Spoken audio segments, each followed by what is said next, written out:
I compare comedy to MMA every fucking day. How so? My comedy changed since I became a fan of MMA because there's so many aspects that go into MMA, the same way of so many aspects that go into comedy. Let's take the elephant out of the room. I've always loved you. Yeah. I've always loved you. I've had a great respect for you. You get punched in the fucking head. Not a lot of people could get punched in the head. You decided one day you didn't want to do this. You didn't want to fight no more. You didn't see it anymore. You didn't have what you had when you first started. You know, sometimes people look behind the curtain or something and it changes. Yep. You know, I hate the business of stand-up. I fucking hate the business of stand-up. I hate the business of stand-up. But I love stand-up comedy. Yeah. So I'm caught in so I figured out how to avoid all those things that I don't like from stand-up comedy, the egos and stuff like that. You got out of it. You started a podcast. It became very successful. One day I'm going through fucking Facebook, and I see that fucking Brendan Schaub's doing stand-up at the store, and I go, no. I go, why is he doing this? I don't want him. You know, in my heart, I'm like, and I wasn't hating. No, but yeah. I just didn't know what you were going to go up there and talk about. Protective, man, yeah. I avoided you. Yeah, you did. I didn't say a fucking word. I can't. I don't want to be put in a position where Brendan comes up to me and asks me, what do I think? You know what I'm saying? Like, he's my brother. The other day, I fucking, Ari's gone. So I called Eric, and I go, Eric, do you mind if I host? Ari wrote me a letter. And he goes, I want you to watch.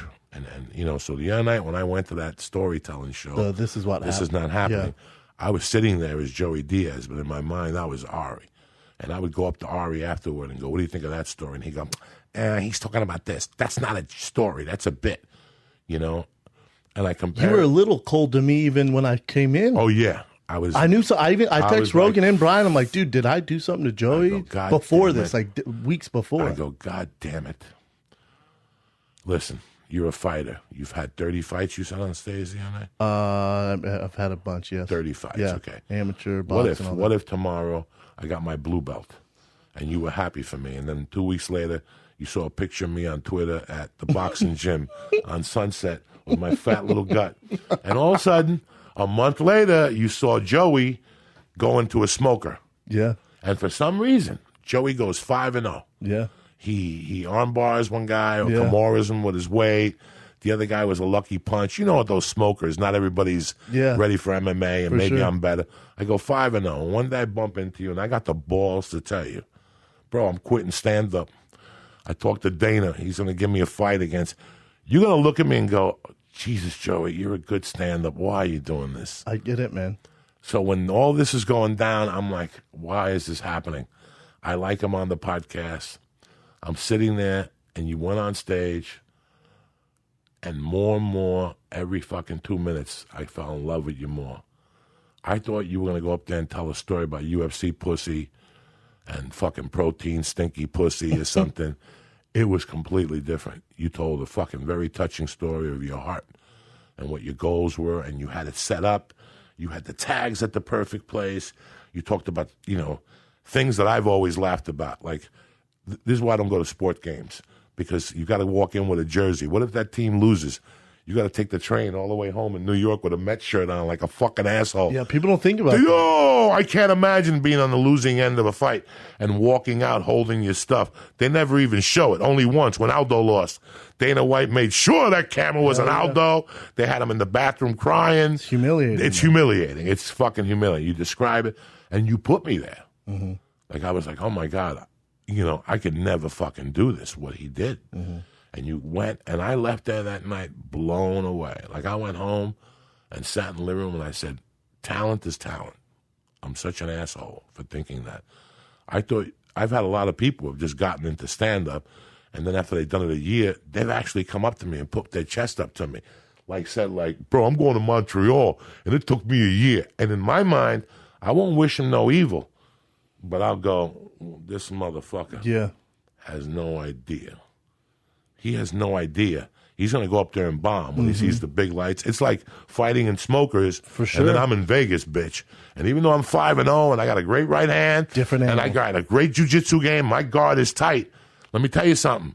The lights, The people, that's a complete different ballgame. You know, I almost shit my pants at the Wilton Theater. I've been doing comedy 26 fucking years. I went out to the Wilton Theater. I looked up. I saw all those people. I had to stop for 2 seconds, bro. My legs went out from under me. You know what I'm saying? So when you did that the other night, I went home and I slept a couple hours. And when I woke you, I called you right in the morning. Yeah, you did. And I go, dog, what I saw last night blew me away. It gave me hope. Yeah, man. Because you told a story. You know, Ari has a big problem between a bit and a story. There's a big difference between a bit and a fucking story. Big difference. Big difference. And you saw it that night. A bit's great. You could do a bit and it's great. And it's probably true. What you're telling me, it's probably true. But it's not a story. There's connotations in your voice and different things in the story. And you have to take me. I have to see you. Yeah, man. You made me saw you on the floor.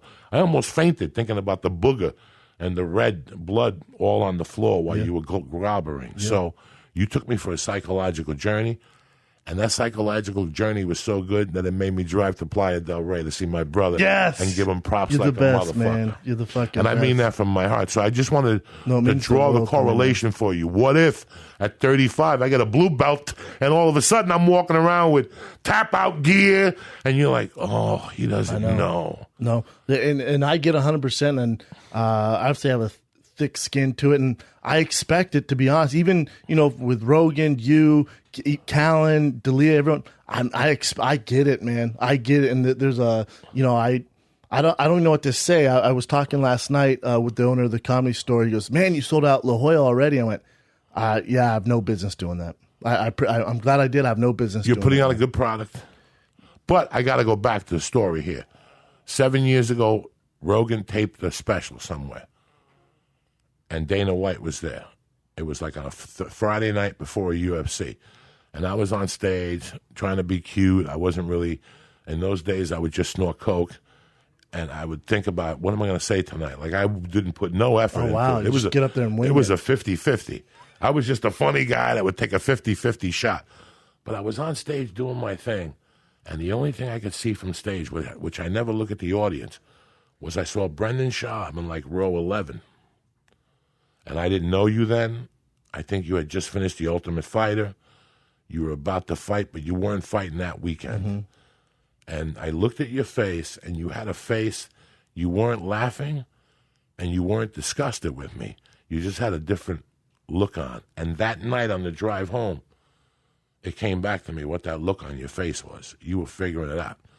And I went to watch you again when you were watching Rogan. You were enthralled with it. Mm-hmm. Something was captivating you.